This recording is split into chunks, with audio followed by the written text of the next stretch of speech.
See you red. There we go. All right. All right, we're back here, Radical Civics, and okay, so now everybody knows the difference between a crime, a tort, and a breach of contract, right? Okay, let me give you a test. This is a real-life situation, okay? And this is interesting.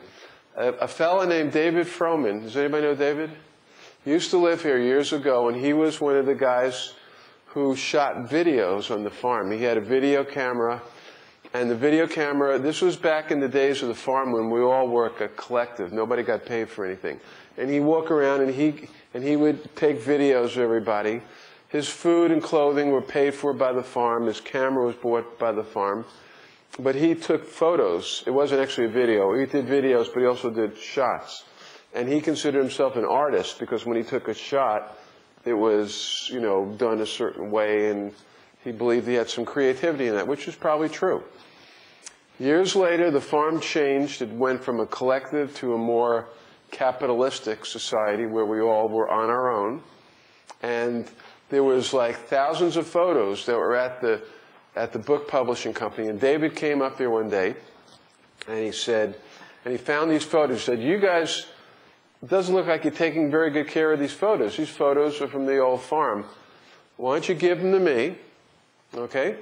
I'm going to take them, arrange them, fix them up, and then I'll give them back to you." They said, "Okay, that sounds like a good idea." So he took the photos, and he kept them, and he never gave them back. And he said, "They're mine because I took them. I was a photographer, and they're mine. They're my creative artwork." And the book publishing company said, "No, they're not yours. You, first of all, you said you were going to give them back. You took them. You said you were just going to, like, clean them up and give them back. And second of all, when you took them, you were working as part of the collective. Those weren't yours. Everybody was sharing everything. You can't claim that's yours." Okay.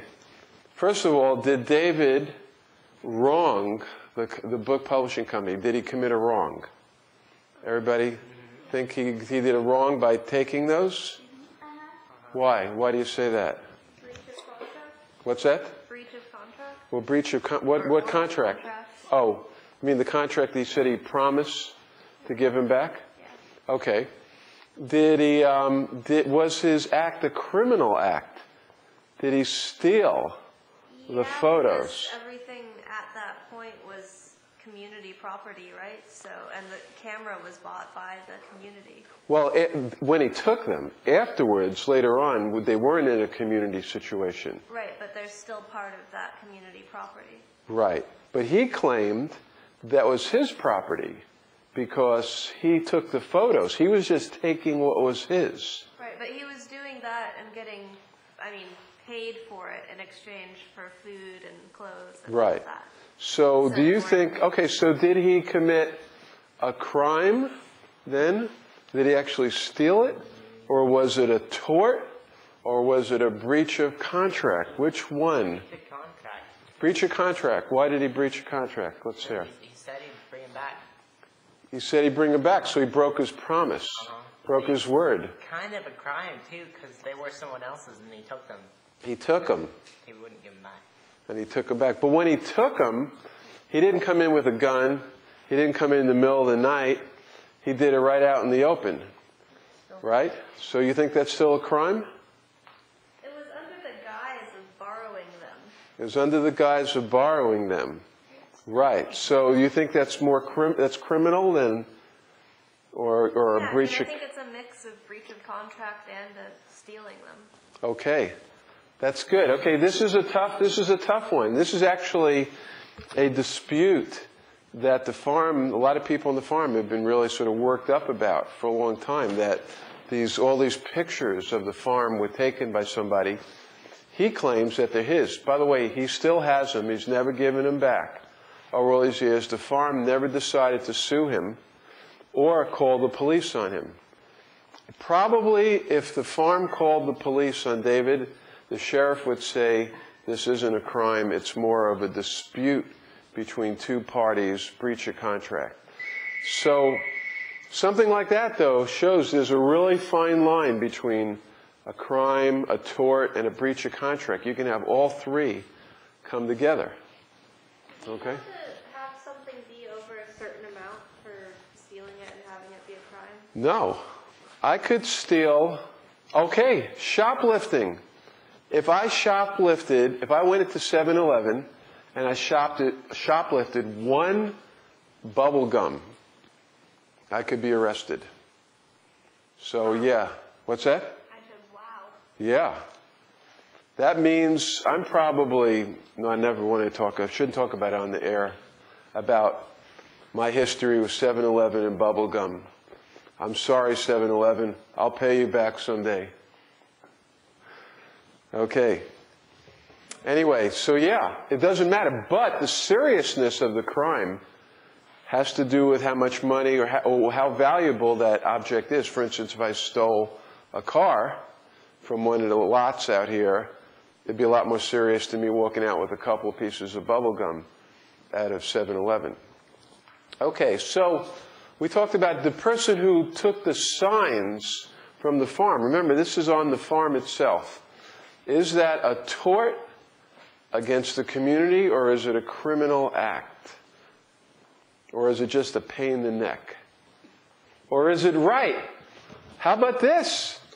Okay, we find out that the majority of the community thinks those signs are stupid. What do you mean 25 miles an hour? I drive 80 down the first road all the time. Dude, I leave rubber, man. You know? Like what, 25 miles an hour? Come on. This is the 21st century. Or is it the 22nd?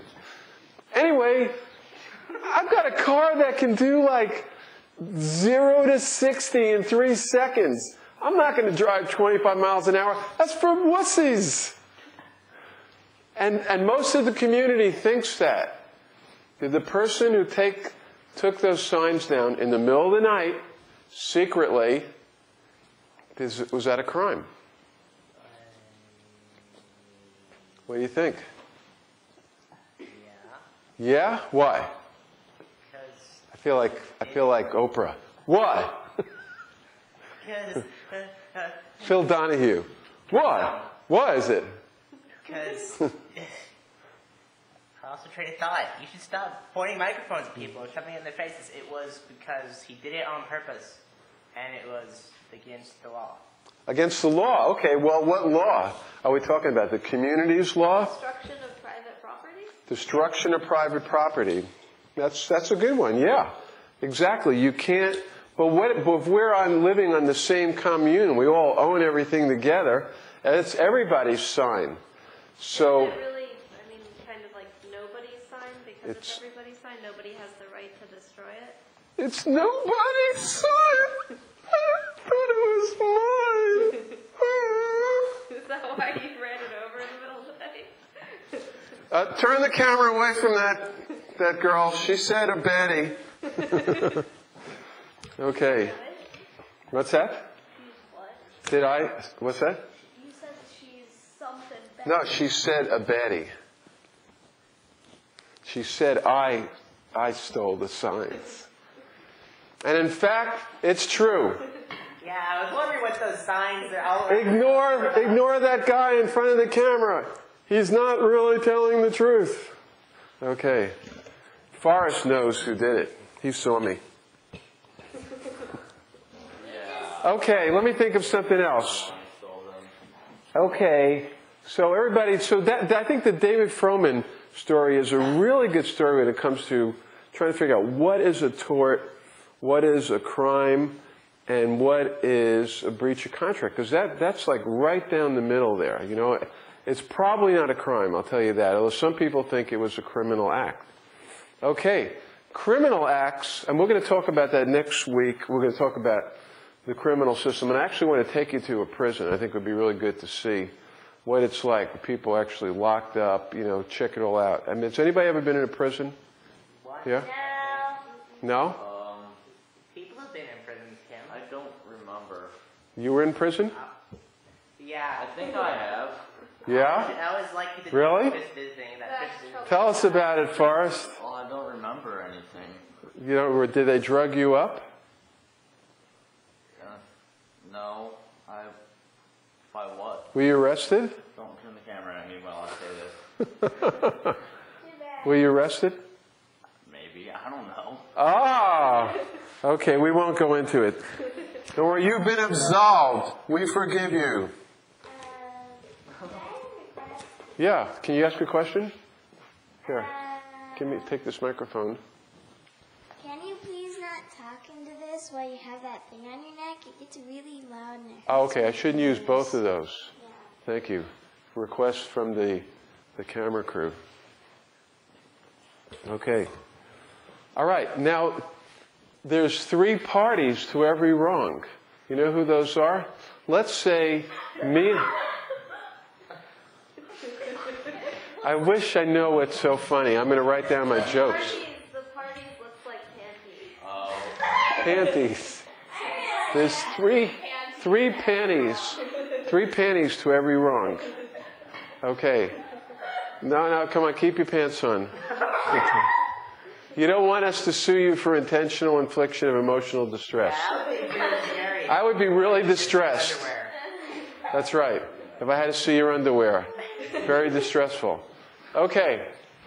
3 parties to every wrong. Okay, let's say me and Christina, we have an agreement, we work out something. I say, Christina, I'm going to give you my right shoe. Okay. Okay. I'm going to give you my right shoe. I'm going to trade it for your beret, okay? No? You want both shoes then? You're driving a hard bargain. You want my shirt too? Have my glasses? No. You don't want to give up your beret? No. What could I give you for your beret? How about the keys to my truck? Nothing? I'll take that. Here, you want my Come on, does anybody want to make a deal with me here? Okay. Okay, so what are we going to trade? My shoe for your glasses? No, the truck keys. Oh, the truck keys. I want something more than just your glasses. I'll give you the keys to my car. Here you go, here's my right shoe. Okay, you're right. Okay, I'm going to get your right shoe, and you're going to get the keys to my truck, right? Thanks. I think that shoe. All right, so we made a deal, and what happened right here? Hey, wait a minute. Wait a minute. Okay, we made a deal. I made a deal with Zach, but I didn't keep my end of the bargain, right? So I got, what do you call it? I got something in return. Well. Okay. All right, let's pretend you didn't. I didn't keep my part of the bargain. I didn't give him my keys, right? So what is he going to do? What can he do? He can sue me. He can sue me, right? Take your shoe. He can sue me to get the keys to my truck, right? Or go to your house late at night and hotwire your truck. Well, that would be that'd be one way. That's the lawless way of doing it. But okay, let's say he sues me. All right, I breached a contract. I broke a promise, right? He sues me, and then he wins. Okay, and the court says you got to give him the keys, and I say, you know what I say? Okay, now I'm going to see not only he was trusted for Okay, I say no way. So you know who the third party to this is? Who's the third party? Not the penny. The third party. Who's the third party to this? It's the sheriff. Zach can get the sheriff because he's got a court order. Zach can get the sheriff to come down to my house with his gun and say, Graf, give up the keys. And I'll say, no. And he'll pull out the gun. He said, and I'll say, okay, here are the keys. And then the sheriff will bring the keys to Zach. Zach will win. So the third party to every wrong is the government. You know, in a criminal proceeding, you go to jail. But if I sue you, you sue me, and then I win, the government, you get to use the government to enforce your contract. The government is like the sheriff, the police. Okay. So, what are we doing? What are we doing here? We're trying all of this stuff is like we're trying to like to change our behavior. We're trying to condition each other. Like, you know, in order, like for instance, if I'm driving down the road, and yeah, okay. Yes? That's being mean to rats. What's that? That's being mean to rats. It's being bad to rats? You said, are we rats? Are we rats? Okay. Yeah, well that's my question. So all of these laws... Derogatory phrase. I think he's saying, but are we being conditioned like Right, right. Are we being conditioned like rats? Are all of these laws trying to make us behave a certain way? Kind of like, you know, the way they do with when they put rats like in a maze, and if you go one way, the rat will get shocked, and they'll go the other way. Are all of these laws trying to make us behave a certain way? Make us be a certain way? Is that what the laws are all about? Laws are like conditioning us to behave in a certain way. That's what the laws are about. A lot. Are we like rats?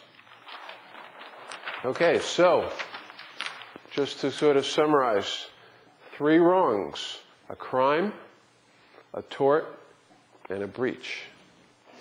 See you next week.